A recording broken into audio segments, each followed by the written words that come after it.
Sir, உங்களால் முடியாமல் இருக்கலாம், ஆனால் என்னால் முடியும். இதை பாருங்க. அதன் பின் சர்வேஷ் ரவிக்குமாரிடம் ஒரு விஷயத்தை சாதாரணமாக கூறினான். அதை கேட்ட ரவிக்குமார் பேச்சு மூச்சின்றி அதிர்ச்சியில் நின்றார். உடனே ரவிக்குமார் சர்வாவை கையோடு கான்ஃபரன்ஸ் ரூமுக்குள் அழைத்துச் சென்றார்.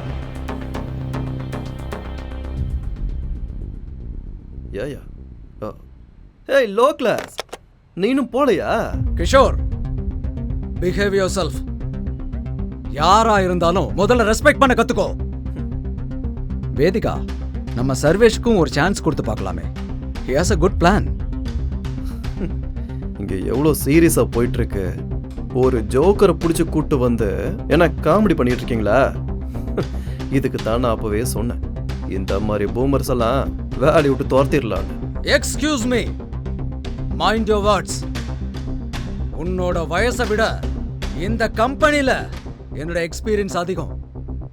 வேதிகா, நான் சர்வேஷ் பேசினதை கேட்டேன். He has a valid plan. ஏய், அதெல்லாம் உங்க இஷ்டத்துக்கு பண்ண முடியாது. இருவருக்கும் இடையே வாக்குவாதம் முற்றிக்கொண்டிருக்க வேதிகா எதையோ யோசித்துக் கொண்டிருந்தாள்.